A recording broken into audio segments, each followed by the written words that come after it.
Hello, friends. Welcome to another episode of the Block Thrasher Daily Crypto Update, where we are simplifying crypto by shattering the complexities with news, commentary, analysis, and education. It's Wednesday, June 9th, 9:28 a.m. in the beautiful state of Idaho.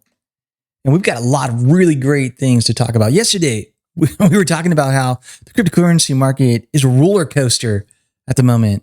And man, is that holding true. Yesterday, we saw total market capitalization was down nearly 10%. Today, total market capitalization up 11.5%. Money is starting to flow back into the cryptocurrency market very quickly. Now, the total market cap is $1.67 trillion, an 11.5% increase in the last 24 hours. 24 hours. Very nice, right? Very, very nice. Total market capitalization is 1.664, volume 179 trillion. Bitcoin dominance is at 40.8%. So it actually came back up a little bit. Ethereum dominance at 18.8%, and gas prices are on the rise. We were enjoying some really, really low gas prices over the last few days, as low as 9 Gwei, and now we're back at 41. So obviously activity is picking up on the Ethereum network as people are jumping back in, making trades, and involved in DeFi, obviously, of course, most likely. Currently, the Bitcoin price is $36,250.75, up 19.3% in the last 24 hours. Wow. That brings it to a 1.2% increase in the last 7 days. It's funny because people were commenting in some of the groups, man, I wish I'd had a little bit more time to buy this dip. Even myself, I was thinking yesterday, as I mentioned on the podcast, being that the market had dropped so much on a Tuesday, which is sort of uncommon of late, the thought being, this makes it tough. Usually it's Friday, Saturday, Sunday, rolling into Monday maybe, that we see the biggest decreases when the market starts to go down, go south. And so the thought just being, sit tight a little bit and wait and see. These cryptos that are on sale so much might get even, might even be a better deal come the weekend. However, currently, that's not what's happening in this moment. Of course, it's just Wednesday, so we'll see. It's been a roller coaster. Maybe we're gonna get a little bit of a nice increase here, and then go back down again come the weekend. You never know. That's what makes this so much fun and exciting.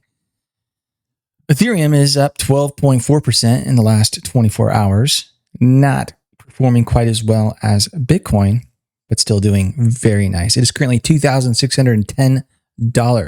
Binance Coin up 15%, currently $371.84. And Cardano up 15.5% in the last 24, currently $1.63. Dogecoin up 12.9%, 33 cents. And XRP is up 14.3%, currently 90 cents. Polkadot, 15.3%, $22.98. Uniswap, 18.6%, $24.86. And the week's winner within the top 10. And it's actually at number 11 on CoinGecko. However, if you pull out the two stablecoins, Tether and USD Coin, it would be at number 8, right? Currently up 31.8% in the last 24 hours, up 43.4% in the last 7 days. Things are looking good for Solana. A long time ago, weeks and weeks ago, I predicted that Solana would be in the top 10, and it currently is. I mean, technically it's still at number 11, but it is in the top 10. And I do believe we will continue to see Solana make headway. Very, very, very solid, very technologically solid project. And there's some news today, which would help explain why Solana is doing so well. I mean, ultimately, bottom line, it has to do with the fact that its ecosystem is growing and a whole bunch of new projects are launching on the Solana platform. All right. Now, we've got a lot of things to look at today. A lot of it has to do with regulation. It has to do with, there's so much news right now about the way that countries and regulators around the world are responding to cryptocurrency. And it's almost like there's this battle starting to begin. It's heating up. I know it's been going, but it's really heating up on the international political stage involving nation states and involving the international institutions like the Bank of International Settlement and the IMF. And there is this old guard which wants to protect the status quo, that wants to protect the systems that were set in place going as far back as the beginning of the creation of the central banks. The Federal Reserve in the United States, of course, itself being created in 1913. And some of these other organizations which date back to the 50s and the 60s, maybe even the 40s, like the Bank of International Settlement, the IMF, the World Bank, these types of things, right? And the International Monetary Fund, So a lot going on. We're going to look at that today. So very interesting stuff. But yeah, as we know, generally speaking, these, we'll call them defenders of the old guard, the defenders of the status quo, the defenders of the fiat monetary system, which of course enables nation states to finance their activities without restriction. At the end of the day, that is what it's all about. At the end of the day, that's why taxation is necessary and so important. It's this interesting thing. I was having a discussion with some friends the other day, and it's like, what's happening in the United States right now is you'll have a typical single guy who has a relatively decent income, comes to the end of the year and he has to pay $5,000 in taxes. All right. And it's a little bit painful. But then he's like, yeah, but it's interesting. I got more than that in economic stimulus this year. So we got this really interesting thing going on, especially during this particular crisis of you're paying in taxes, but you're getting paid back just as much. So why not just give them a tax credit in the first place? Why not just let them keep the $5,000? But anyway, ultimately what's going on, and you'll hear all the regulators that are concerned about cryptocurrency, it always goes back to, we're concerned about money laundering and we're concerned about taxation. And what's interesting about it is, at least here in the United States, taxation was supposed to be voluntary from the get-go. And I'll tell you what, yeah, of course, there's going to be people that are going to try to cheat, and there always has been. And cheating was even easier back when we were on an almost completely total cash basis, right? Nothing is more, and it has more anonymity, and is more private and secure than paper cash when you got paid, right? Because, think about it, even before the 1970s, we didn't have databases tracking everything. Our banking, I remember my family that had businesses in the old day, they had these big freaking massive ledger books where they're writing everything down, and if you wanted to audit that and find out what's going on, you had to go and you had to get access and you had to request access to those financial documents. And a lot of it was hand entered in. And even banks were operating this way, right? Not that long ago. And so there was an element of trust. And yeah, I'm sure a lot of people avoided taxes, right? But the government still was able to finance itself. And it's sort of just, it worked out in the end. We'll just say it worked out, right? Because the fact of the matter is they don't need that much revenue generation anyway. Obviously, depending upon where you're coming from ideologically, but the government needs to stay smaller, right? But the problem is once you give them the power to tax, once you give them the power to control the monetary system and all of that, over time, they think, if you're given the ability to take money from other people and spend it and reallocate it as you think is best fit, even if you're a well-intentioned person, right?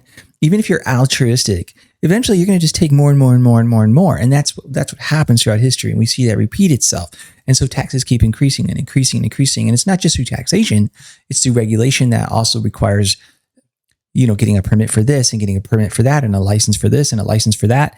And it's also through the invisible tax of inflation, right? Because we're not able to tax people enough because people are going to freak out at some point if they start to realize that 80% or 90%, or I don't know where the break line is. Maybe it's at 52% of their income. When you start to realize you have to work half the year just to pay your taxes, and then the other half of the year you get to keep some, people start to freak out, right? And that's the kind of thing that eventually leads to revolution. So they can only push the taxation so far, but they can push the inflation taxation, the invisible tax, further by just creating more money. So what we're going to do is we're going to create treasury bonds. We're going to sell those bonds and we're going to raise cash that way to finance, whether it be military spending, whether it be economic stimulus to keep things afloat. And again, maybe that is done altruistically. Maybe it's done with good intentions. Maybe it's done with good motives. People are suffering. We want to help people out. However, when you really look and you dig deep into that, just think with this simple thing with me for just a second here with all these bailouts, right? everybody got the bailout. It wasn't just the people that were in need that got the bailout, right? You've got poor families all over the US, right? That are just starving, living paycheck to paycheck. Many of them, yeah, they got the bailout. They lost their jobs because of COVID. But then you had other people that were like professionals, higher level, your doctors, your lawyers, people in the technology world, able to work from home, right? So people in the lower service end of things, working at a restaurant or whatever, restaurant gets shut down. They can't go to work. The single mother with 3 kids trying to get by, right? But then you got, the dentist whoever it is, not the dentist. Let's say a better example would be some guy that works in IT, high level, working for Google or Amazon or whatever it is, right? Making well over 6 figures. He gets the same stimulus, right? Everybody got stimulus. In fact, the corporations got stimulus. Everybody's getting bailed out. Everybody's getting stimulus, right? So the money is just flowing. It's flowing. So, it wasn't like it was targeted. It wasn't, oh, you lost your job because of COVID. Well, we're going to help you out, right? So anyway, where I was going with that was the invisible tax, which is inflation, which is heating up because of all of this stimulus, because of all these bailouts, because of all of this spending. And it's not just happening, right? It happens right now. It's in an extreme way right now because the monetary base the M2 supply has increased by 25%. We know that last year. We know that the money base, the amount of money in circulation, it's just increasing, right? And so this is having inflationary effects. We see it in our gas prices. We see it in the price of wood. We see it in the prices of food. We see it all over the place, wherever we look, right? So going back just to the main argument, though, being that regulators are concerned always about the money laundering and how are we going to pay taxes and all this sort of thing. So they have this, and this is where I'm going with this, believe it or not, predilection, which is our word of the day. They have this predilection, which is a tendency to think favorably of something in particular, partially preference. So they've got this predilection toward the idea that, hey, we need to shut this down because we've got to defend our system. We've got to defend our ability as authorities, as nation states, as governments, as regulatory agencies. We need to defend the ability to finance our operations. And, I'm not even sure that all of them understand. I think most do. I think most people in government at the higher levels understand, or to explain to them at some point in time, that this reality that, look, people out there will talk about, it's funny, it's interesting to me, people who haven't really done much research, they can be even older conservative people, and they get all freaked out about the government debt. Well, we got $36 trillion in debt. You know what? That doesn't mean anything economically speaking. Oh, we owe China. No. There could be a total reset. Tomorrow, Congress and the government and the president, they could say, we're just going to erase that debt, right? Essentially, it's what happens because most of that debt is held by the Federal Reserve anyway, right? So the Federal Reserve just could create that amount of currency, $36 trillion, pay that off to themselves, most of it, right? Yeah, there are other people that hold that debt in the forms of treasury bonds, et cetera, whatever. But the point I'm making is what that does, what that says, the fact that we have $36 trillion of debt, it doesn't say that we're in trouble because we're going to go bankrupt as a nation. It's not going to happen because that debt is to ourselves, essentially. What it means is they have spent $36 trillion more than they brought in through taxation revenue, et cetera, et cetera. So the government is basically at this point, it's like on heroin. It'd be like a family, right, that makes $100,000 a year but spends $10 million a year. And it's all done through financing. And the debt keeps, that's a good example of what that's like. Except for the difference being is that instead of that family getting their money from a bank and from someone else that they actually have to pay back or default on and go into bankruptcy, you've got this institution that just is like tied to them, which they actually have power over, which they could actually dissolve if they wanted to. But that finances them, basically, that funds them. That creates new money because it's fiat, right? And that's the beauty of the system, at least from the standpoint of being able to grow governments exponentially and finance anything you want. And, if you go back and you look at the history of why our monetary system developed the way that it did in the 1900s, which by the way, was radically new. Prior to that, during the 1800s in the United States, we had a sound money system that was limited. It was limited by the amount of gold. It was tied to gold. We were on a gold standard. So the government was limited in its ability to grow and its ability to expand the monetary system. And obviously, because of its desire to spend, and to do this and do that and et cetera, and engage in war and whatnot. Eventually, they came up with this clever system, which we have now, which was to get away from that and to allow for the ability to finance anything they friggin' want, right? So they can go out and they can, acquire more capital to pay a military contractor, to hire somebody to do this, to hire somebody to do that. And it works for now because we all accept that currency as payment.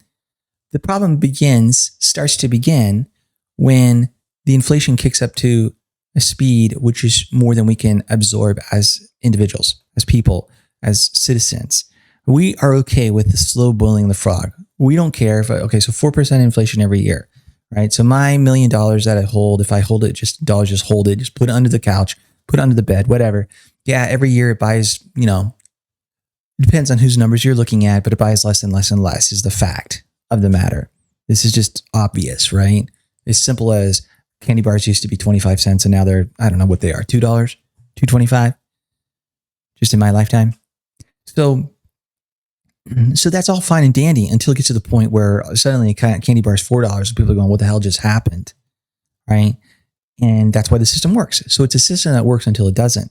Anyway, this all ties into all the things we're going to talk about today. What's going on? This is a global issue now, though, because there's so much connection. People don't always understand that because not everybody's a geek that likes to look at how the macroeconomics work around the world and how the international system is set up, the monetary system, which is something that I'm incredibly fascinated by and cannot stop learning about. Right? And so here I am on a rabbit trail along those lines. Anyway, let's round this back. Let's get back on track here and let's just finish up with the word of the day segment here. Predilection, Predilection, predilection. It's a tendency to think favorably of something in particular, partiality, preference. Hey, I have a predilection for steak over pizza. You know what's funny? Sorry. Here we go. Here's another rabbit trail. There was nothing in the world that I liked more than pizza when I was a child.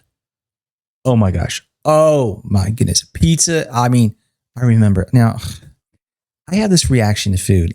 I love food. It's funny. It's funny. Rebecca, when she makes me something to eat, she loves to cook and she's a phenomenal cook. And she absolutely, she's told me she just loves to see my response because she'll make the most delicious breakfast. Let's just say, as an example, I'll take a bite and it's like, oh, my eyes roll back in my head. My head leans back. I get just huge smile on my face. I mean, anyway, I love food and I kind of wear all of my emotions, everything. I'm the kind of guy that if you're with me, you're like, you have no doubt about what I'm thinking about something at that moment. But pizza used to be the thing. I mean, when I was a kid, it's funny because I grew up in a house that at the time we were very, very poor. And every day I kid you not, it was oatmeal for breakfast, peanut butter and jelly for lunch, popcorn for dinner. And sometimes we were lucky to have something else, but we didn't go out. We didn't do fast food. We didn't have a lot of variety. And so when the pizza came, oh man, it was just unbelievable. However, as I got older, I started to realize that my body does not do well with the carbs, does not do well with the bread. And so it really wasn't probably until in my 30s that I started to change my diet up a lot. And I started to go more where now I'm pretty much protein, vegetables. I just avoid the carbs and the sugar, cut out all sugar. And it's made a huge difference in my life. I am, way, way, way better shape, healthier. I now, and I started running, I started working out, doing all those kinds of things. And, there's been seasons where because of business of life, I've pulled back on that a little bit. And I'm kind of in one of those right now where it's all right, it's time to get back out. And, it's tough. There's certain seasons where you're with people so often and they're feeding you and you're a guest in people's home. And, I don't want to be that guy that's like, oh, I don't eat carbs. I don't eat, so I'll eat. But anyway, I have a predilection toward steak now rather than pizza. I mean, I still love pizza, but I have a predilection toward it because my body handles it so much better. All right. We finished with the market cap. We finished with the market update. Yeah, we're good there. We did the word of the day. Let's move on to some of the stories of the day. And this one I want to talk about here because I think there's some positive things actually coming from this. Now, in the short term, it might be somewhat negative for the cryptocurrency space, but in the long run, it could be very, very good. And that is that China has ordered a Bitcoin mining shutdown in Xinjiang. In China's ongoing battle with the crypto sector, authorities have ordered a shutdown of Bitcoin mining in the Xinjiang region. Key takeaways. The local government of Shanghai has ordered the closure of Bitcoin mining in the Xinjiang economic belt. Xinjiang is the second most popular Bitcoin mining destination using thermal or cooling-based energy. The country is now relying on the decision of Sichuan leaders for the sustenance of the industry. All right, here's the interesting thing. Here's the thing about this. Here's the takeaways that I pull from this. Two things. Two major things. Number one, this is not necessarily a bad thing because we don't want China to monopolize the mining of Bitcoin or Ethereum or any other proof of work cryptocurrency. And they can. Essentially, they can. And for two reasons. They can, number one, because they have the cheapest electricity. And number two, because they have the cheapest manufacturing. And that's where the ASICs that mine Bitcoin are made. However, Bitcoin needs to be decentralized. Bitcoin needs to be mined in multiple places around the world. In fact, it would be best if the primary place that Bitcoin was mined was within the United States, just for security reasons, just to prevent from the possibility of a 51% attack, which I know is not easy to do with Bitcoin, and it's not very likely to happen. We have a decade to prove that. So that's the number one thing, though. Excuse me. A little bit of a cough going on here, and I'm drinking some Pero this morning. I need to grab a sip. Just give me 1 second. Yes. So good. We want Bitcoin mining to be distributed around the world. And it's good for, it's kind of like, not unlike the energy independence that the United States needs to enjoy when it comes to oil. All right, here's the second thing. The number two thing. Sorry, I don't know what's going on. Something in my throat. This issue is not an issue with the proof of stake coins, right? So you're a miner in China, mining, thousands of dollars of, in their case, thousands of yuan, thousands of renminbi every single day, and they come and they shut you down, and you're out of business, or you have to leave China and move somewhere else, move your operations somewhere else, which some of them have done. With a proof of stake system like Cardano, let's just use as an example. So this is the number one proof of stake crypto currently by market cap. You don't need any hardware. You don't need cheap electricity. You don't need an ASIC. All you need is to own the coins and let them stake. So you also don't have the barriers to entry. If you're going to become a miner, you have to go out and you have to look, okay, this is how much the ASIC cost, and this is how much the electricity cost. And you got to run on the numbers, and you got to figure out, well, my ROI, return on investment. Let's see, if I buy this machine and it costs X amount, and I mine at current prices, and the electricity costs me this, and there's so many variables you don't even know. You don't know how Bitcoin's going to go up or down, and then you don't know what your energy costs are going to be. So there's a lot of risk involved, right, in that. But you do it all with the hopes that it's profitable, and you set the thing up and you let it go. And your return on investment, it might be 6 months, it might be 8 months, it might be a year before you even make any profit. Or with proof of stake, day one, boom. And the interesting thing about it is for people like the Chinese and for other people who are in those very few regions, there's very few countries around the world right now where cryptocurrency is illegal. And we're actually going to look at that at the end of today's episode. I'm just going to run through really quickly some of that. But you could freaking have your Cardano running on a wallet in Switzerland if you're a Chinese citizen, and you're pretty savvy, potentially using a VPN and circumvent all of the Chinese communist regulation, we'll call it, against Bitcoin. Although in Bitcoin, in China, it's not illegal to own or hold Bitcoin. It's just that as far, let's see, we've got that here. I'll pull it up really quickly just to make sure I do not misspeak.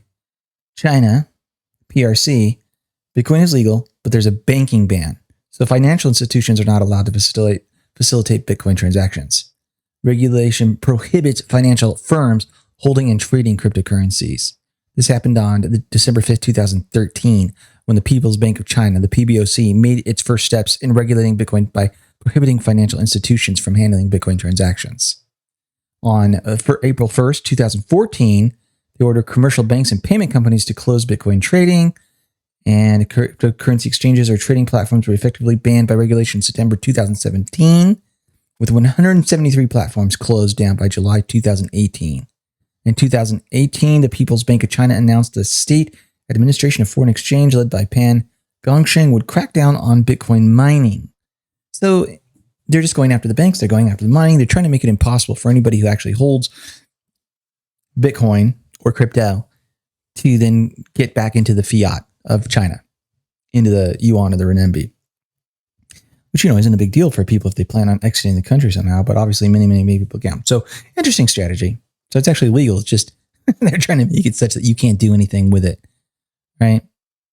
So, all right, that concludes the two takeaways. Good, bad for now because the hash rate was down, like 25% or something. But at the same time, that isn't necessarily bad because that just means that gets picked up by the American mining companies and the other miners around the world. And when the hash rate drops, it just becomes more profitable for those miners. So it's good for them. All right. Moving forward.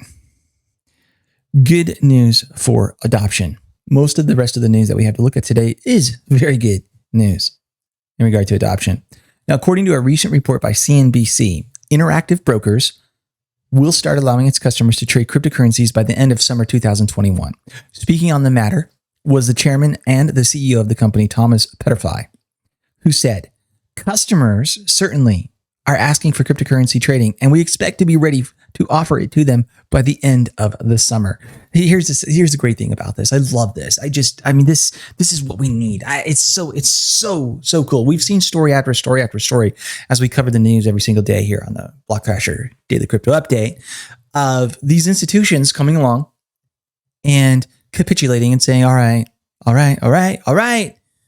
Because of customer demand, we are going to start operating in the cryptocurrency space. Yesterday, I went and got a drink somewhere, and I said to the girl behind the counter, I said, "Do you accept crypto?" And she was like, "No, we don't. We don't even do, Square or Venmo or whatever it was." I'm like, "You guys need to accept crypto. This is what we need to do, friends. Everywhere you go, ask if they accept crypto." Right? Because you think about it, like, it's such a beautiful thing. Now, obviously, because it still feels early in the cryptocurrency space. There's this apprehension toward spending any crypto on anything that you buy because, first of all, they've cleverly made it a taxable event, and which has to do with the story that we're going to look at today with El Salvador, and then you buy a drink for $5 or whatever, and your crypto doubles, and you're like, oh, that was just a $10 drink or what have you, right? So, this is just it, but for adoption to occur, we do have to start spending. And people have to start receiving. But anyway, it is interesting though, because the adoption isn't happening on that front. And that's, that crypto as a payment processing system. Will that happen someday? Maybe it will. But where the adoption is really happening is in this instance.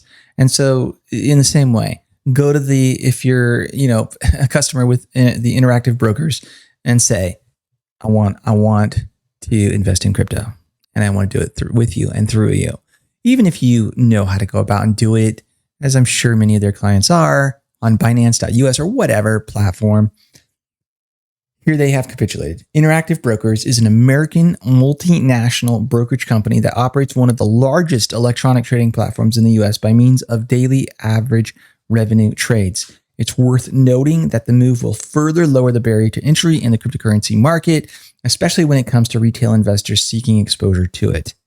Addressing some of the challenges that might come to life for Interactive Brokers, Petterfy said, as for hurdles, the greatest hurdle is how do you keep, and so listen, this is also why I wanted to read this article with you guys, because he said this, as for hurdles, the greatest hurdle is how do you keep your customers 100% safe? How do you make it 100% sure that no one will steal their coins in spite of the fact that they are untraceable? First of all, he doesn't understand that they are traceable. Second of all, he clearly doesn't understand how secure it actually is. It's actually very simple. Actually, what the risk is him. They're the risk. If I'm a client with Interactive Brokers and they are purchasing and investing in the crypto for me and holding the private keys, they're the only point of risk, right? And that's the point hopefully he understands more than what it appears as he does here. And that's what they're talking about. How do we do custody in a safe way to make sure that those private keys don't get compromised? And yeah, that's what they need to do. But it's not a problem with the technology. It's a problem with their ability to keep those private keys safe and secure. And you know what? It's the same problem with the traditional investments. It's the same problem. I mean, I suppose maybe that gets pushed off to a third party, but that risk when you're talking with stocks and bonds and whatever else, because the custody is held by somewhere else, right? Not by Interactive Brokers. But here's the thing. If I had a conversation with this guy, Thomas, there's a whole bunch of third-party custodians out there now that you can use who even insure the crypto that they hold against theft or fraud. It's what everybody does. You go with BlockFi or Celsius, or you go with any of these others. They don't custody your crypto. They have a third party that does it, and it's insured, and it's just like everything else. So this is not really an issue. But anyway, this is what he says. How do you make it 100% sure that no one will steal their coins in spite of the fact that they are untraceable? We will find more about this when we open for business at the end of the summer. Okay. Yeah. I hope you find out about it before you open at the end of the summer, but I'm sure they will. They'll get this sorted out. They'll get this solved. But this is good. This is good news. Per the CNBC report, the company had 1.33 million registered customers accounts and over 330 billion in customer equity in the first quarter of this year.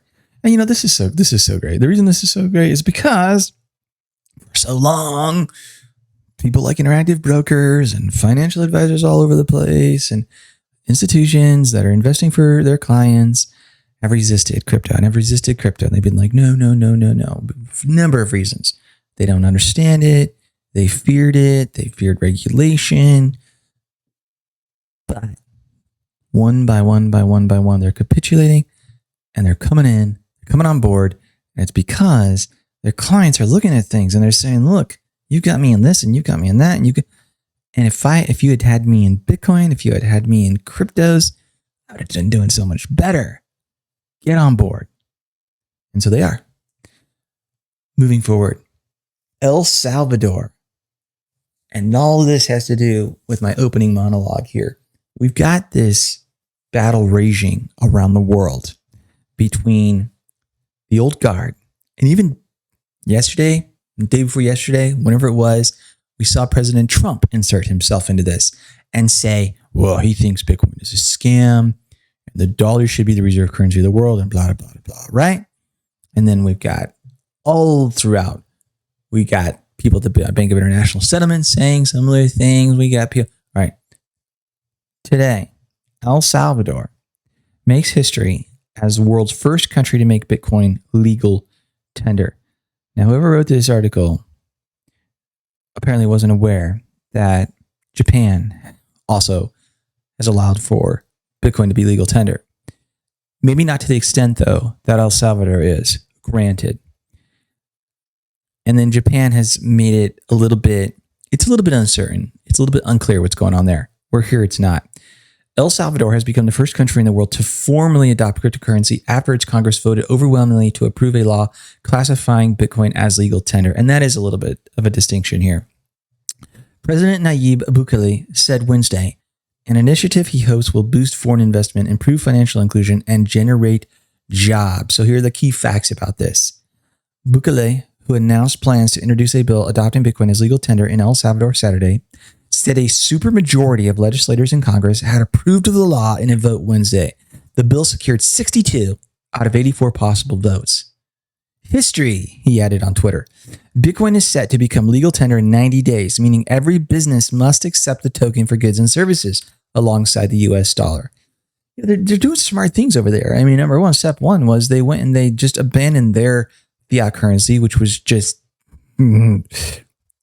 devastated, and they adopted the US dollar as their legal tender. And now, why not go and include Bitcoin, which is what they're doing. So Bukele has previously said this will make financial services accessible to the 70% of Salvadorans who do not have bank accounts and ease the transfer of remittances from abroad that make up around 20% of the country's GDP. Both of those make absolute sense. Because see, so they adopted dollar great, but apparently 70% of Salvadorians don't have a bank account, which means they can't.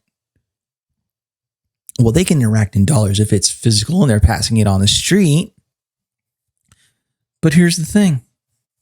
All they need is a cell phone, download a Bitcoin wallet. There's no application process. There's no blah, blah, blah, all the stuff you have to deal with banks. Heck, you don't even have to travel to the dang bank or go online or whatever. And they can instantly be sending and receiving. And the remittance thing is huge. In fact, I think they talk more about it here in this article. So let's look at and see what they have to say. El Salvador has used the US dollar as official currency since 2001, which Bitcoin will join, not replace. The vote marks a major milestone in monetary history and could be a game changer for businesses worldwide as Bitcoin becomes a more practical asset and the Central American state a cryptocurrency hub. The support of a nation state also could go a long way to dispel widespread skepticism of Bitcoin's long-term utility and acceptance, though fears will remain over the token's volatility. El Salvador's plans may interfere with ambitions the nation has with the International Monetary Fund, where it is seeking a $1 billion program. And that is where things get very interesting in all of this. You see, because, all right, so here are the issues that are at stake as I think through this. Most nations want to classify cryptocurrency as an asset. Why? Because that discourages trade of that, because every trade then becomes a taxable event in which you have to pay capital gains, which discourages people from holding it even because you lose, if it's short-term, 30% or whatever it is. If it's, and long-term, 15%, right? Which is interesting because it almost forces people to be holders, which also is interesting because then that actually drives the prices up because people are less likely to put it on an exchange and trade because they want to just hold that sucker for a year to avoid the long-term capital gains. But anyway, whereas now in this move, El Salvador, because it's making it legal tender, there's no capital gains on it, right? So people there will be able to trade crypto and there won't be, it'll be, so that makes it easier to use as a currency. And then that's the other aspect of it here is using it for the actual purchasing of goods. Now, there's a number of countries around the world that have made that illegal while you can hold it as an asset. So then it becomes more like a stock. You're not allowed to use it in trade and transactions and as a payment for payments as legal tender. And that's what they're doing here. Now, here's the other big issue with this. As is stated here, this may interfere with their ambitions. The nation has gone to the International Monetary Fund and is seeking a $1 billion program. This is something I've been talking about a lot. the current monetary system, the global monetary system, and I think it's hard. Sometimes a lot of people in the US, obviously I'm in the US, a lot of our audience, I think 70% of our audience is in the United States, don't quite understand or recognize that when it comes to the monetary system, when it comes to money and finance and all that this is a global thing. We get caught up in what's going on in the US and our economy and our politics and blah, blah, blah, blah, right? But really there's this international cabal. And I use that word, and it could be a negative. It could be a negative sense or positive sense, whatever it is. It just means there are entities that work together, and part of those, and the way that is you got the Bank of International Settlements, you got the International Monetary Fund, the two of those which work with the central banks of the nations. The Bank of International Settlements, especially, is the World Bank. It's the central bank to the central banks, right? And all the central bank heads come there and they meet together and they collude and they collaborate. Use a positive word, use a negative word, whatever you want to do. I mean, maybe you think it's a great thing. Whatever. Point being is, I've been trying to explain to the audience here, the system is being used to strip away the sovereignty of individual nations. And this is an example with El Salvador of how that works right here, right now. El Salvador, the Salvadorian president wants to stabilize this country, wants to get away from being crazy with their own, they already learned through trial and error that they could not control themselves with their fiat currency, that they would just inflate it into oblivion, right? And there's other pressures upon them which made them sort of difficult for them not to do that as well, internationally speaking. And they're not like the US or the European Central Union, where they can absorb, where they can push the limits of how much they can print of their own currency and kind of absorb that because of the influence that they have and their size, etc. Right? So they need help. So they're suffering. So they're going to actually try to discipline themselves and limit their government to what they can actually afford, but they can't afford to do everything that they want to do. And people still want, they still want to do things, right? They knock on the door of the International Monetary Fund and they say, hey, we need $1 billion. Which is interesting, which is crazy because $1 billion is like nothing, right? I mean, we're looking at 30. We just had $6 trillion Biden's latest package, $6 trillion. I mean, there's a whole bunch of U.S. citizens that could be like, okay, El Salvador, you need $1 billion, here you go, and barely feel it. I'm thinking of Musk or somebody like that, right? I mean, in fact, it's an interesting thing. If I was El Salvador, I might seek a loan from somebody like that instead of the IMF. Because here's what happens is the IMF comes in and they say, all right, we'll give you the $1 billion, which is nothing for the IMF. But you have to do this and you have to do that and you have to do that and you have to do austerity with this and you have to do that. And we want, you're going to report to us. And it's just like whenever you get a loan from anybody, right? And basically the IMF would think of it this way. You run a small deli in New York City, right? In some area, right? And every month some guy, hey, Vinny shows up. He knocks on your door. He's like, hey, where's our, and you have to give him, your payment. Because maybe, or maybe it's more along the lines of, like, you want to open up a deli, and you can't get a loan from a bank because you screwed up somewhere along the way. But, this guy who knows this guy and so you get this loan and it turns out it's kind of, it's coming from the mafia or something. So then you got to pay. And then you have trouble paying and they're like, hey, you got to pay and we're going to break your knees or we're going to, whatever. It's kind of what's going on just globally. Right. And so also the International Monetary Fund, which is, deeply embedded and closely tied to the central banks of the world, the Federal Reserve, Bank of International Settlements, the World Bank, all these. They don't want to see El Salvador.Bitcoin, right? Because if that works and that becomes incredibly successful, and shoot, in this story, what does it say also? Justin Sun has declared that he is going to be the first to move headquarter his company in El Salvador, right? And this is what will happen, because also we didn't read it here, but what they're doing over there, the president Bukele is he's asking for crypto companies to move there. They'll be given immediate residency, no capital gains tax, and and other incentives. You're just incentivizing them, right? So that's what they're going to do. And I mean, that billion, to me, it's brilliant, actually, because like I said, billion, that's nothing. You know, they make it a sweet spot, regulatory, for all the crypto companies to headquarter. Shoot, they can show up and, you know, ask for a little bit of some payment or whatever, or just get it from income tax. Although I think that I also read that El Salvador has no income tax, right? So this is all fascinating stuff.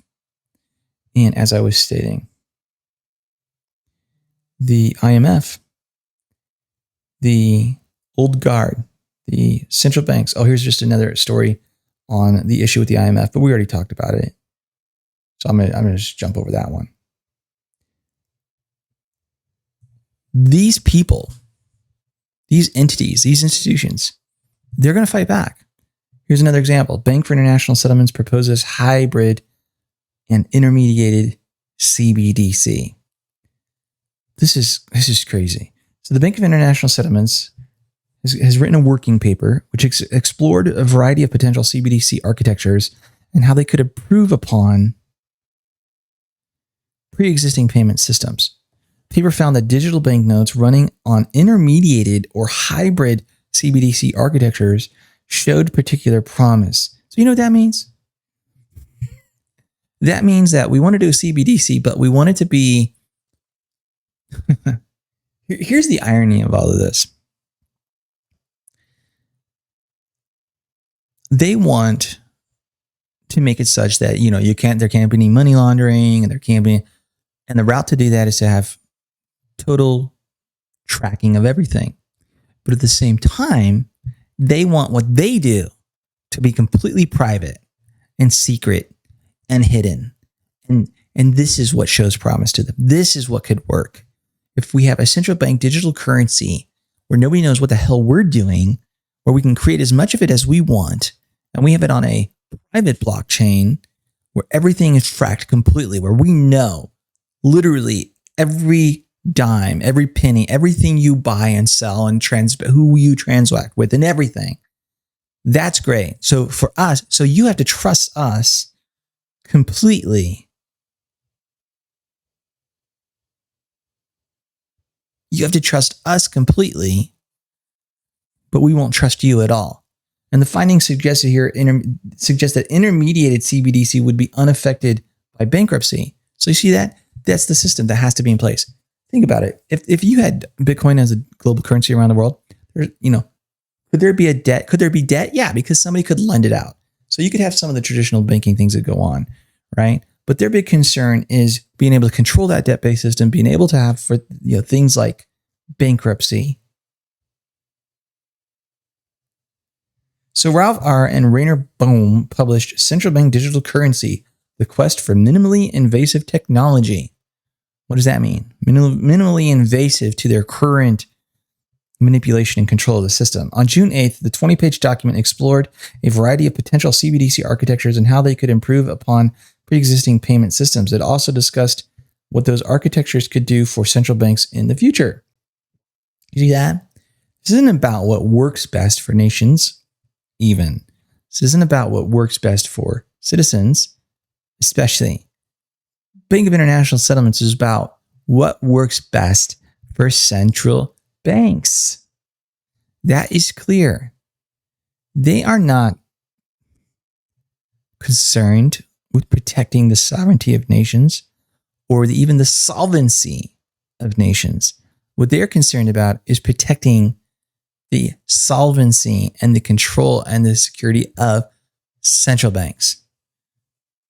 R. and Bohm observed that nearly 50 central banks have launched designs or prototypes for CBDCs. With this in mind, in their paper, they set down requirements for a minimally invasive CBDC design. Requirements that included the ability to upgrade money to current needs without disrupting the proven two-tier architecture of the monetary system. Furthermore, the design had to involve both public and private sectors. Ultimately, they found that technology developments inspired by popular cryptocurrency systems based on anonymity and lacking a central authority, did not meet their design requirements. No, duh. However, they went on to reveal that digital banknotes running on intermediated or hybrid CBDC architectures showed particular promise. A key element is the legal framework that underpins direct claims on the central bank. The paper continues. The CBDC is never on the balance sheet of the payment service providers, PSPSs, and thus unaffected by bankruptcy. This way, in the event of a payment provider's insolvency, consumers' CBDC holdings would not be exposed to claims by the PSP's creditors. So this is what they're concerned about. They're concerned about being able to make sure that they can control who gets the money in a dispute, basically, between a payment service provider and a user, right? A consumer who's, filing bankruptcy, for instance. The authors state that while there are many ways to proceed regarding CBDCs, all require central banks to develop substantial technological standards. All right. Enough on that. Can't trust a thing these guys do. Cannot trust anything these guys do. Along those lines, I was going to talk about Solana Labs. Let's do that later because that's some good news for Solana. We'll do that at the end. That'll sort of be our coin highlight. What about here in the US? Here in the US, a leading US regulator exposes disunity in US crypto strategy, warns of innovation stifling rules. This is about Hester Pierce. Man, you've got to like this woman if you're a crypto fan, right? Interestingly enough, this is one of Donald Trump's appointments. Would-be venture capitalists looking to raise a fund for the first time. This is not. This is interesting. Sometimes I'll use Reader and it pulls up the wrong article. It doesn't match the headline. So anyway, ignore that. A Trump-appointed financial regulator said she opposes efforts by her colleagues to impose stricter rules on cryptocurrencies and retail stock trading platforms for fear of stifling innovation, highlighting disunity among leaders of America's top financial watchdogs as they decide if and how to manage the volatile crypto market as it continues to move into the mainstream. Hester Pierce, one of the 5 commissioners of the Securities and Exchange Commission, told the Financial Times she did not believe the gut instinct to regulate crypto markets in the same way as existing assets will be great for innovation. The gut instinct, the predilection. Pierce said pretty effective self-regulation is possible. Gotta love her. She sounds like a libertarian with that statement. Pretty effective self-regulation is possible for the type of peer-to-peer transactions characterizing cryptocurrencies and could stand in for government regulation.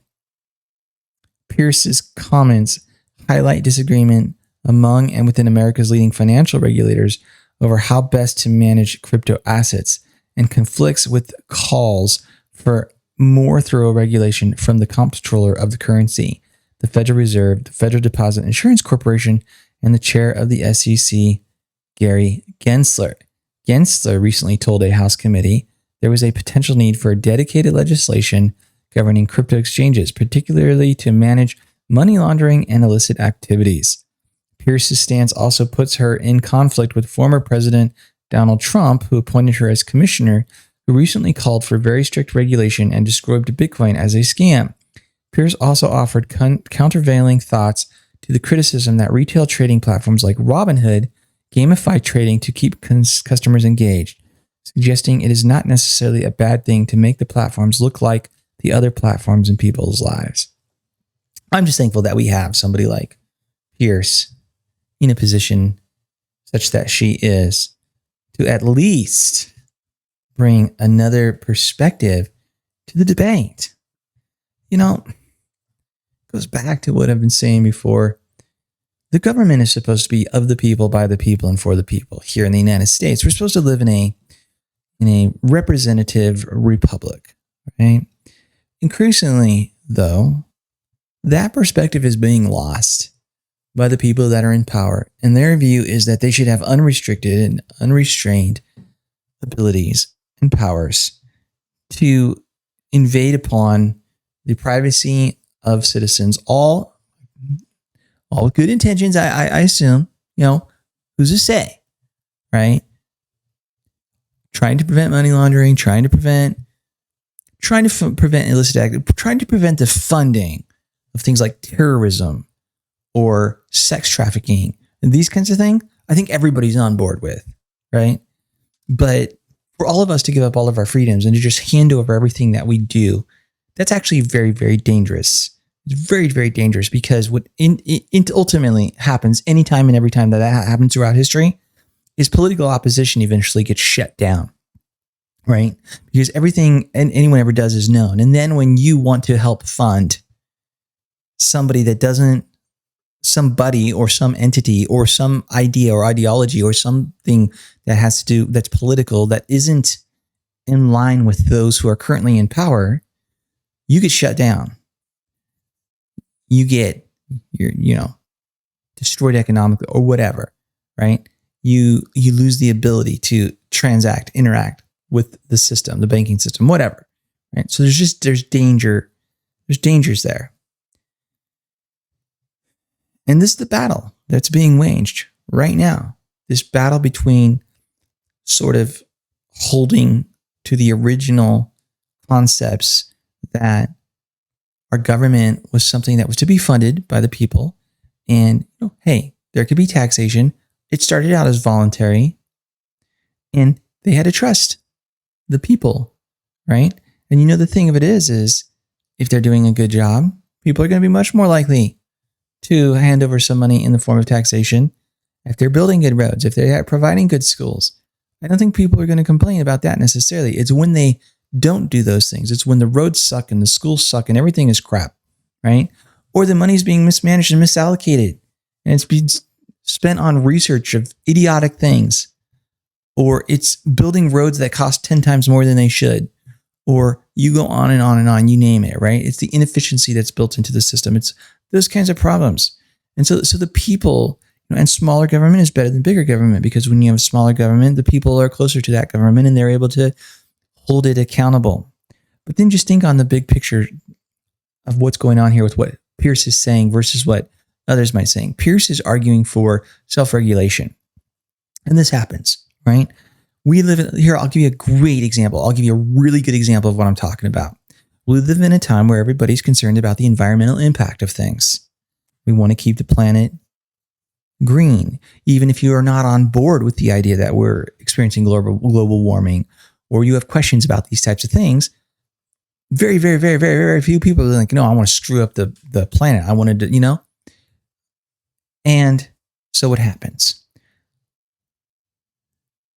Some concerns get raised by Elon Musk and others about the environmental impact of the energy consumption that mining Bitcoin creates. So what do? Michael Saylor, Elon Musk, and a bunch of other miners get together, and they say, and let's face it, we got some of the smartest minds in the room right there with Musk and his engineering capabilities, right? And it's interesting because also Musk is one of the fanboys of the environment, and that's even debatable whether the electric cars that Tesla creates long term are better for the environment than a gas car. But setting that aside, they get together and they say, let's create an organization that's going to work on and actually provide some real numbers, because the numbers aren't even there to show what kind of impact environmentally, positive or negative, Bitcoin mining has. So step one, let's do that. Let's actually do the actual research, create the numbers to know whether it's having a negative or positive impact, number one. And number two, then let's figure out ways to use renewable energies or to improve it and to make it work better, right? So that's an example of, that's not the government top down creating a mandate saying that if you're going to mine Bitcoin, it has to be this way, that way, whatever, right? And I can almost assure you that if you get a group of engineers and you get a group of the top mining companies in the United States who also share that ideology of being environmentally friendly because it's so inbred into our community, into our culture now in the United States, that they're going to make it happen in a much faster, much more efficient way than if the government was to mandate it and do it in some stupid idea. Well, because they don't even understand the technology of it, right? That's not their expertise.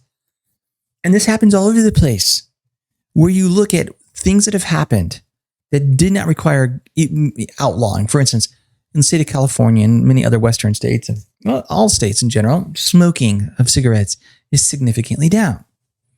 How did that happen? Did they outlaw it? No. Did they tax the crap out of it and make it more expensive? Yes. But more than that, it was socially driven. It became unpopular. It became uncool. They became aware of the negative health impacts. And so this is what you do. And you know, it's interesting, even when it comes to crypto. Some countries around the world are taking, we've seen this in some of the stories that we've read, the approach where they're not going to outlaw. They're just, Singapore's doing this right now, where their plan is to educate. They're actually going to spend some money, the government, to educate people on the risks of investing in cryptocurrency and say, look, yeah, it's such a new space. It's still volatile. You could lose a lot of money if you don't know what you're doing. And it's very true. And that's a good thing. You come in, you buy the high, you might lose everything and you might just get worked. You might get screwed. And this is what Pierce is arguing for. And I think it's actually great. It's much better. Let's get the top minds within the cryptocurrency space. You know what? I could run down a list right now at the top of my head of who we're talking about, right? You got Blockstream, you got the Bitcoin core developers. Let's bring them into the room. Let's bring Charles Hoskinson or some of the executives, some of the people from IOHK, some of the scientists there. Let's bring in Gavin Woods of Polkadot. Let's bring in Vitalik Buterin of Ethereum. We'll go down the list, right? Let's bring them all into a room and let's talk about.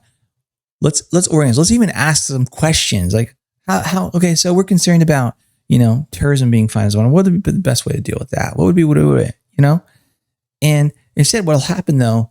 But see, I was going to say instead, what will happen is the government will just throw down regulation because they'll react like she's saying here with this gut instinct of like, oh, this is bad, or it's this fear of this boogeyman ghosting or whatever that they don't even understand. And of losing control and all that. But see, that's the flip side of it. Is it really about protecting people or is it about maintaining control? I'll tell you right now, right off the bat, I'm highly suspicious anytime, anyone, whether it be local law enforcement all the way up to the top says like, hey, I'm just doing this for your own good to protect you. It's like, wait a second. So I'm too stupid to know what's good for me to protect myself, right? Yeah. Okay. So there's this mindset and this mentality that's been developed, I guess, within the elites that all the rest of us are idiots and they need to tell us what to do. Whether it be wearing a seatbelt or brushing our teeth or, having insurance for healthcare to investing in cryptos, a bunch of idiots running around, and we need to pass regulation after regulation after law after law after law after law after law after law after law. And what's interesting is here's the thing about that. This is a vicious cycle, I believe, because here's my hypothesis about it. The more laws and regulations and rules you create, the more people rely upon those laws and regulations and rules rather than thinking for themselves, rather than problem solving, rather than applying big principles, right? I'll give you an example. It was a long time ago, but I read an article once that talked about how there was this European country, and I can't even remember which one it was now. I should have dug this up, but I mean, this is just coming off the fly. So in that European country, they decided that they were going to do an experiment. They got rid of all signs on the road. No stop signs, no turning signs. They got rid of all the rules and the regulations, and they created one rule. And I think they had go-arounds or whatever instead of four-way stops. I'm not sure, but they said there's one rule. Pedestrians have the right of way and you treat everybody with respect and courtesy while driving. There's no speed limits. Drive carefully, drive safely, and treat everybody with respect. And guess what happened? The number of accidents went down. The number of fatalities went down. The number of pedestrians being hit went down because suddenly people were more free, but they had the one rule. Think. Use common sense. Be courteous to the fellow drivers. You compare that to other places where Just traveling recently from Texas to Washington, I've been all over the place. You've got places, you got on the 80 going through Wyoming. Interestingly enough, it's the 80 is the freeway, but the speed limit is also 80. Well, guess what people do on the 80 now? They drive 90, 95. When it was 75, guess what they drove? 80, 85. Back when it was 55, when we had the international speed limit of 55, right? All throughout the US, the highest was 55. Guess what people drove? 65. I bet you anything, if they increased the speed limit to 90, people are going to drive 100. Because, see, that's how it works. If you were to take all of the speed limits off of the 80 on the Highway 80 in Wyoming, you know what they probably drive? 65, 70. They drive what seemed safe, what felt comfortable. But if you put up a speed limit sign that says 80 miles an hour, they're going to go, oh, well, some guy somewhere must have, figured that 80 miles an hour is safe. Which again, may not be. At night, you got deer and antelope walking across that road and elk. And there's accidents all the time. And you see the wildlife on the side of the road, people in them. But point being is, somebody thought 80 was safe. Well, shoot, I'm going to push that a little bit because, I'm a little bit better and a safer driver than most people. I'm going to go 90. Human nature. It goes to the old thing of, put a cookie jar up on the counter and tell the kid they can't have a cookie. Guess what? You walk away, they're going to sneak and grab that cookie. You put the cookie jar up there and you can have a cookie whenever you want. Oh, I'm busy. I'm playing a game. Whatever. People what they can't have. And so I agree with Pierce here. Let the industry self-regulate. Let's, hey, crypto space, exchanges, we have concern that people are going to be using your exchange for illicit or illegal activity. If you have a suspicion of that, why don't you bring it to our attention, right? Rather than hand over every transaction of everybody that's done, more than $20,000 in activity on your exchange, or even worse, where we'll probably go is we just want all of your data. Just give it to us, right? We want to track everything, or when we have a CBDC. It'll just be built into the system. Solana, what's going on with Solana? Moving on. Solana Labs. Now, Solana, I want to talk about Solana because look at this. Let's do a refresh on CoinGecko real quick and look at the numbers again. We're seeing some nice green as the market turns around a bit. If we look at the 7-day though, who's coming in positive? In the top 12, since Solana's at number 12, you've got Binance Coin up 1.4%. Other than that, everybody's red on the week, except Solana, up 37.9% on the week, up 15.5% last 24 hours. Solana's kicking butt. So what's happening with Solana? Solana Labs announced on Wednesday that it had completed a 314.15 million private token sale, confirming reporting from earlier this week. The 9-figure sum is the 4th largest fundraising round in crypto history outside of initial coin offerings, ICOs. The round was led by venture capitalist Andreessen Horowitz and Polychain Capital, with participation from Alameda Research, Blockchain Ventures, CMS Holdings, among others. In return for their investments, they received Solana blockchain native token SOL. Currently, SOL is trading at 43.35. Solana is a proof-of-stake blockchain claiming to deliver both scalability and speed, two crucial components for mainstream adoption of decentralized products and applications, dApps. To date, Solana has facilitated more than 19 billion on-chain transactions. That's the whole purpose of this space. Quote, according to, this is the CEO of Solana, Anatoly Yakovenko. He said the whole purpose of the space is empowering everybody with cryptography so there's no middleman anymore. It's just a super connected network. The millions raised by Solana Labs will be used to create a venture investing arm, a trading desk dedicated to the Solana ecosystem, and support the development of new decentralized applications with the goal of drawing more people onto the blockchain and eventually reaching 1 billion users. In fact, they don't even mind if leading multi-purpose blockchain Ethereum is the first to introduce retail audiences to crypto and blockchain technology. We are so focused on trying to get the first 1 billion users that it doesn't even matter if they first show up to Ethereum, Yakovenko said. Well, of course, and I appreciate that. It sounds like he has this abundance mentality, and we need to see more of that. And we're seeing that, starting to see that.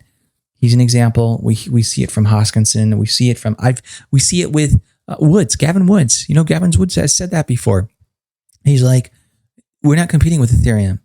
We want to solve problems that Ethereum hasn't solved, and we want to provide good, solid technology, and it's good. And so here's the thing. All right, Solana's solid. Solana's solid. It's on my recommendation list, as it has been for a long time. In my view, just to summarize really quickly, Cardano, this is what I could see happening one day. If we're talking about the platform wars, if we're talking about the dApp platforms, smart contract platforms, Cardano, I believe, has the best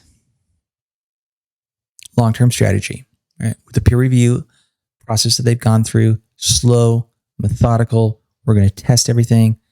IOHK is just solid, the leader in the space.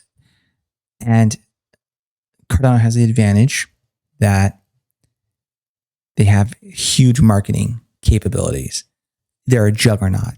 They have the resources, they have the money to promote this thing. And when Cardano really starts to take off and the smart contracts get launched here soon, and we see projects beginning to launch, a lot of the issues that Cardano thought through and the problems that they foresaw because they went slow and methodical, a lot of those problems that other chains are having that Cardano will not have are going to come to light, and it's going to be explosive. I believe, and I think the market agrees. That's why Cardano's number 5 right now, right? And only Ethereum and Binance Coin are ahead, and the reason they're ahead, obviously Ethereum has first mover advantage, and they've got all this stuff already running, but they've got problems they have to solve, right? We've talked about those. So I don't want to talk about them. What I want to talk about is what I think is going to happen. I think Cardano is going to end up being number 1. I think Cardano has the best chance of flipping Ethereum eventually, maybe even Bitcoin someday, possibly. Number 2 is Solana. I believe that Solana is a better platform, better technology than Polkadot. Now, Polkadot has an advantage in that Gavin Wood is leader, is the head there, and has a long history. They do have good marketing capability.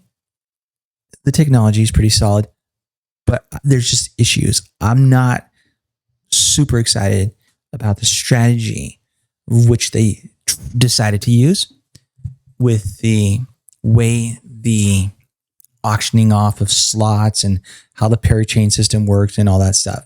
Now, full disclosure, I could be completely wrong about that.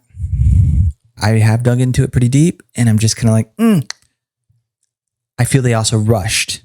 They rushed to get things going, to get it out, instead of taking the time to make sure that everything was right. They kind of rushed, even in just from the standpoint of just stepping back, looking at the big picture of how are we going to build this ecosystem? How do we want this to work? Right? That being said, they may kill it. And I do think it's a pretty decent project. So I think Cardano is going to be number 1. I could see Solana becoming number 2 in terms of those coins that fit into that category. Number 3, there's another platform which you probably aren't as familiar with. If you've listened to the podcast regularly, you have heard me talk about it. Number 3, which actually is even below Algorand, which I think will be number 4, is, and I'm scrolling down here on CoinGecko because I want to point out where it is in terms of market cap. Man, I tell you what, Zilliqa pops to mind, which is at number 71, and I would put that in this list as well. It could be number 5 or 6. But number 3 and I think it's at 50 something right now, but I'm not quite seeing it as I scroll here, is Elron Gold. Where are you at, Elron? Where are you at? There you are, 64. Yeah, Elron Gold, down 7.9% in the last 7 days, up 11.8% in the last 24 hours. Another super solid project, another super solid team. They're working on this MyAir exchange, which is going to be a Uniswap type of exchange. Very legit stuff. I'm not going to spend too much more time on it, but I could see them being number 3 or number 4 or somewhere in there. So interestingly enough, and obviously, if you know, Ethereum, if they get the proof of stake 2.0 thing working at some point in time, but I just believe that I'm concerned for Ethereum. I hope they pull it off, but I'm concerned for Ethereum, right? Same with Binance Coin. So my list would be Cardano, Solana, Elron Gold, Algorand, Zilliqa, Polkadot. And then there's a couple others that you could throw onto that list, but, you know, which would be Stellar. EOS isn't going to go anywhere. No. I wouldn't even put EOS on the list. What else might be on that list? Cosmos, maybe. Good tech there. All right, I think I'm just going to wrap up with that. We've said plenty for the day. Hope you guys have an incredible day. Thank you for your time. I hope you find this information useful, as always. Please be sure to visit blockthrasher.com and sign up for an account if you have not as of yet. Content will be coming. I promise you. Content will be coming. And join our Facebook group if you're on Facebook. Check it out. Facebook.com/groups/blockthrasher. Love a follow on Twitter and anywhere else. All right. Talk to you soon. Have a great day. Love y'all. Bye now.